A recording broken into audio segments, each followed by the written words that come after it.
So welcome to the actual seminar in the slippers. I think most of you actually did attend last week, so most of the software, the technology should be familiar. As I said, there should be a bigger screen that's at the moment showing you the PowerPoint slide, and if I change and, for example, go off to a Word document, then that should also be showing you what I'm seeing on my screen. So that's the visual that you get from the seminar, and obviously you can hear me talking through it as well. So if you have any questions, write in the box that you've just all written yes into, and I'll either deal with it in the moment or come back to it, the Q&A at the end. So sort of depending on what type of question it is. Crack on a little bit. Did this last week, nice cheesy picture. So obviously you're not going to see a live video stream because the bandwidth on all of our internet would probably crash if there was an actual live stream with me. So for those of you that don't know me, that's a nice cheesy picture. And also there's the contact details. Quick sort of précis background again of who I am is, my name's Martyn, I've got type 2 SMA, that's why I've partnered up with the Jennifer Trust, and we've got a question coming in. There we go. Justin's just said yes, he can hear. So, hello Justin, welcome to the seminar. So as I said, my name's Martyn, type 2 SMA, partnered up with the Jennifer Trust to deliver these actual. Sorry, I've got another question coming in as well. Trish said she likes the picture. Thank you for that, Trish. So the blog on the website, you can see martynsibley.com. That started about 18 months ago, talking about sort of daily perspective of life from using a wheelchair and having a disability.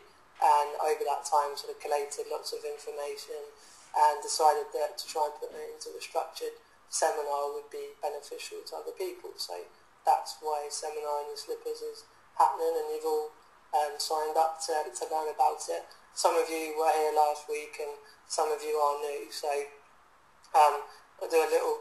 Perhaps we go through to the next slide. It is what we will cover, and you'll see there's a recap from last week. So because it's personalisation, it's all in one go. It'll be beneficial for those that weren't here just to double kind of catch up on what we did do. So after that, we'll be looking at offering and accepting the role of PA, the day-to-day side of having personalisation, looking at retention, which sounds a bit corporate-y, but obviously it is just as vital that when you have a team of carers looking after you, it's easier that they stay on for a longer period and you're not forever having to recruit and train people. It's kind of, they're there and they're sort of doing the job well, and it's something you don't have to worry about, because that's the point of personalisation, really, that you're able to live your life normally and the care just underpins that. So retention obviously is a helpful, positive thing. And then looking at new outcomes. So, a recap from last week, what personalisation means. So we looked at how it was all around having choice and control of your needs, and how we looked at what to expect from the assessment, and how the different types of questions you'd be asked from your social worker would then lead to the outcomes that you had. And if you remember, my outcomes were maintaining my level of care, having a bit more physical exercise every week, and having more of a kind of adventure holiday. They were the three assessments that, excuse me, I've got a frog in my throat, that came out of my assessment. And then obviously it's looking at how the budget and other resources that you need enable you to reach those outcomes. And obviously a big part of someone like myself with SMA is having the personal assistance to enable you to go about your daily life. Looked at how to deal with potential issues of the assessment, and then we went through probably 2/3 of recruiting personal assistants. It was a sort of tricky one to balance, in the sense that the whole process is quite lots of different things and there's not always one process. But I tried to break last week and this week up by sort of setting up to have PAs and sort of be off on your way. And then this week is kind of, once you're about to employ the PA, then how to go about the daily life and kind of maintain the whole situation. Even though self-employed has less sort of, I say, maybe responsibility in inverted commas, you'd still build that into the original service agreement. So rather than having a contract of employment, you have a contract of service, and within that there'd still be things set out around, you know, how long it would take for them to actually before they could leave and everything like that. So back to the monitoring forms. Every quarter have to return and say that where the money's been spent, basically. So that involves reading off all of the PDF monthly bank statements from my online banking, and then when it goes through, there's the income from the local authority and from the Independent Living Fund, and then there'll be outgoings, which could be on one-off payments like insurance and pay slips. And obviously when we're referring to being employed as opposed to self-employed, then I used to use an outside agency who put everything through the pay-as-you-earn scheme so that I knew how much tax I owed. And then there'll be obviously invoice receipts to prove that's where the money was spent on that occasion. And then equally there's going to be the same sort of monthly outgoings, which would be to your team of PAs. And as long as the council see every quarter that the money coming in and the money coming out is all kind of matching up, and there's not a payment on there for an Amazon CD or something like that, then obviously that kind of is all above board and everyone's happy and you carry on as you are. So they're the kind of things that have to be considered when running through day-to-day stuff. Got a question coming through.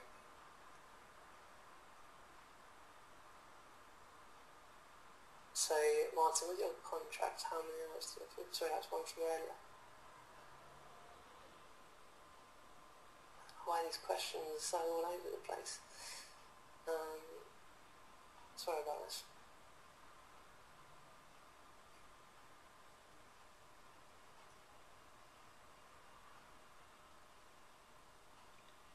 Okay, Justin said, no, did you have appraisals with your PAs on a regular basis?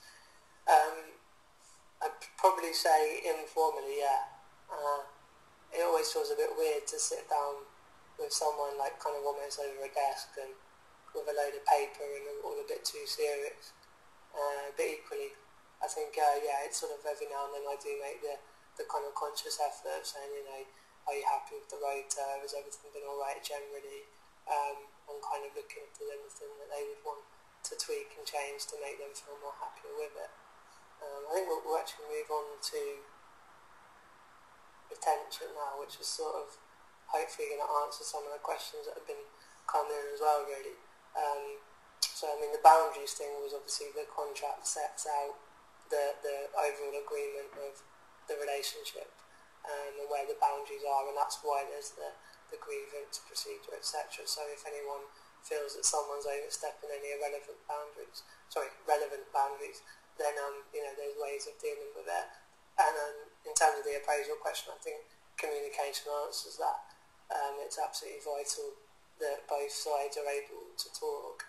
And I've put the third party as last resort. So what that means is if there's an issue that even though you know there's a boundary and even though you've tried to talk about it, but they're still just not quite feeling comfortable, then there are organisations such as ACAS available, and they work around when there's it stands for Advisory, Conciliation and Arbitration Service, but essentially it's about when there's an issue between two parties, they come in as an objective viewpoint and are able to sort of work out where the problem lies and how a solution can be worked out. And then clearly, you know, if it really ends up being that there's a fundamental problem, then it may well be best to sort of cease that relationship and you employ a new PA and they move on to a new role. But I mean, hopefully, if it's a thing around the job, there's always a solution. It's more just obviously if the PA wants to move on to new horizons, and that's absolutely fine. Sort of talking through it, I can tell there's been a lot of more factual, processy stuff. So I think a bit more of an anecdotal story, because obviously part of really why this is hopefully a value to you guys watching the seminar is around the fact that I have that lived experience, and so if I can draw on little stories and examples of situations, then that is hopefully a good thing. Just have a question coming in.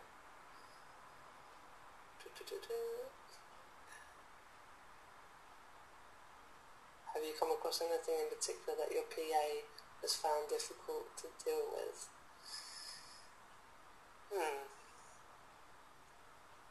Trying to rack my brain for a situation where they found it difficult. I mean, I think something I mentioned last week was a little bit around kind of socialising, and there are certain people that are more up for going out and having the kind of pub, bar situation, and others that are less keen on it. So there's maybe always that kind of someone, not as keen to go out to the bar, and that can be not an issue, but you can sort of feel that.